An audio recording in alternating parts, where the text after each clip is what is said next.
महबूबा मुफ्ती का जन्म वर्ष 1959, 22 मई को अखरण नोवपोरा अनंतनाग जिले में हुआ था।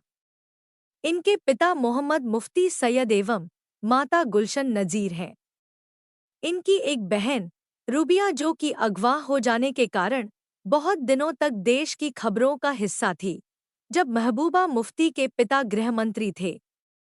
यह किडनैप आतंकवादियों ने वर्ष 1989 में एयर प्लेन को अपने कब्जे में लेकर किया था, जिसमें कई यात्री थे जिनके बदले में कुख्यात आतंकियों को रिहा किया गया था। उन सभी यात्रियों में से एक रूबिया थी जो तात्कालिक गृह मंत्री मोहम्मद मुफ्ती की बेटी थी। महबूबा मुफ्ती ने कश्मीर यूनिवर्सिटी से अपनी लॉ की डिग्री पूरी की।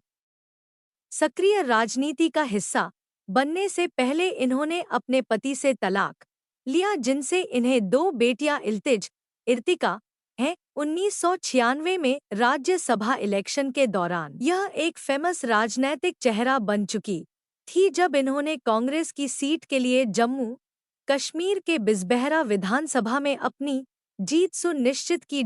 इसी कारण असेंबली में 5 वर्ष तक फारूक अब्दुल्ला के समय यह विपक्ष का नेतृत्व करती नजर आई। महबूबा मुफ्ती पहली महिला हैं जो जम्मू कश्मीर से एक सक्रिय राजनीति का हिस्सा हैं और साथ ही एक बहुप्रसिद्ध चेहरा भी हैं।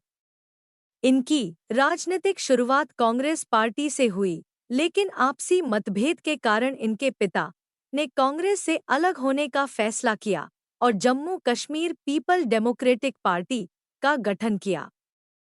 तब वर्ष 1999 में इन्होंने कांग्रेस से अपनी विधानसभा सीट के लिए इस्तीफा दिया और Jammu Kashmir people democratic party की उपाध्यक्ष बनाई गई। वर्ष 1999 में इन्होंने श्रीनगर से अपना संसदीय चुनाव उमर अब्दुल्ला के खिलाफ लड़ा, लेकिन इसमें उन्हें हार का सामना करना पड़ा। लेकिन 2002 के राज्यसभा चुनाव में पहलगाम सीट पर अहमद मीर के खिलाफ दक्षिण कश्मीर में अपनी जीत दर्ज की और बाद में वे लोकसभा अनंतनाग सीट के लिए वर्ष 2004 एवं 2014 के लिए चुनी गई। इन्होंने 2014 में हुए चुनावों में अगले 5 साल के कार्यकाल के लिए अनंतनाग पुलवामा सीट जीती, जिसमें उन्होंने 44,735 मतों के अंतर के साथ नेशनल कॉन्फ्रेंस के मिर्जा महबूब बेग को हराया।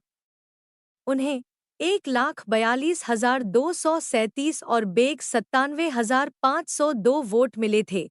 जम्मू एवं कश्मीर राजनीतिक मौसम में तब बदलाव हुआ जब उमर अब्दुल्ला सरकार द्वारा राज्य में बाढ़ की वजह से हाल ही में तबाही के कथित कुप्रबंधन की पृष्ठभूमि तैयार हुई, जिसका मुफ्ती मोहम्मद सईद की पीपुल्स डेमोक्रेटिक पार्टी (पीडीपी) ने जमकर फायदा उठाया और आगामी चुनाव में भाजपा के साथ गठबंधन में बंधकर अपनी पार्टी को जीत दिलाई और मुख्यमंत्री पद हासिल किया। लेकिन अब उनकी मृत्यु के बाद राज्य की कमान महबूबा मुफ्ती के हाथों में सौंपी जाएगी। पार्टी ने 2014 के आम चुनावों में 6 लोकसभा सीटों में से 3 में जीत दर्ज की थी। 2016 में बीजेपी के साथ मिलकर महबूबा मुफ्ती ने सरकार बनाई थी। 2018 तक वे इस पद पर विराजमान रही। 1996 से 99 तक कांग्रेस विधायक दल जम्मू कश्मीर विधान सभा की जानी मानी नेता रही। 1996 से 99 और 2002 से 2004 2 बार जम्मू कश्मीर विधानसभा सदस्य रही। 2004 में 14वीं लोकसभा के लिए चुनी गई। 2009 में Jammu Kashmir people democratic party की अध्यक्ष चुनी गई। 2014 में फिर से 16वीं लोकसभा के लिए चुनी गई। 2016 में अपने पिता मोहम्मद मुफ्ती की मृत्यु के बाद जम्मू कश्मीर की मुख्यमंत्री बनी। महबूबा मुफ्ती अपनी कट्टर राजनैतिक व्यवहार के लिए जानी जाती हैं। जब पाकिस्तान एनएसए से बात करने के लिए एक नेता दिल्ली जा रहा था, तब उसकी गिरफ्तारी के आदेश जारी किए गए थे, लेकिन तभी महबूबा मुफ्ती ने इस मामले में आकर उस नेता को रिहा करवा लिया। इनके व्यवहार के कारण केंद्र सरकार को भी तकलीफ का सामना करना पड़ सकता है। केंद्र सरकार से बहुत सोचने समझने के बाद Jammu Kashmir people democratic party से हाथ मिलाया था, जिसका सबसे महत्वपूर्ण कारण थे पूर्व मुख्यमंत्री मोहम्मद मुफ्ती सैयद, क्योंकि वे एक सुलझे एवं शालीन मिजाज व्यक्ति थे। लेकिन अब पार्टी की कमान उनकी बेटी महबूबा मुफ्ती के हाथ में आने को है, जिनका रवैया हमेशा ही केंद्र के लिए फांसी का फंदा रहा है। इसलिए अब केंद्र को कई परेशानियों का सामना करना पड़ सकता है, पर जहां तक है महबूबा मुफ्ती अपने इस कट्टरपंथी रवैये के कारण राज्य की उन्नति में कतई बाधा नहीं बनेगी, बल्कि नए जोश के साथ जम्मू कश्मीर को कुछ ही वक्त पहले हुई बाढ़ की त्रासदी से बाहर निकालने में जुट जाएंगी।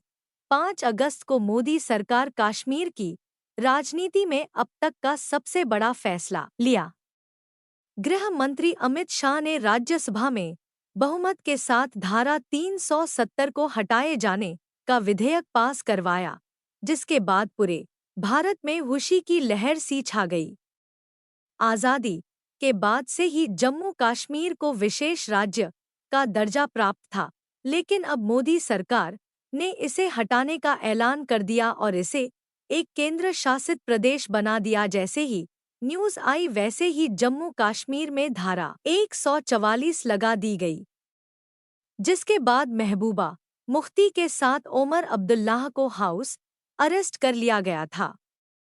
सूत्रों के अनुसार महबूबा और उनके साथी इसका विरोध करने के लिए रैली करने वाले थे।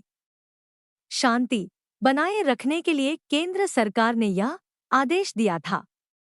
महबूबा ने खुले तौर पर मोदी के इस फैसले का विरोध किया और कहा कि जम्मू कश्मीर के लिए यह एक काला दिन है।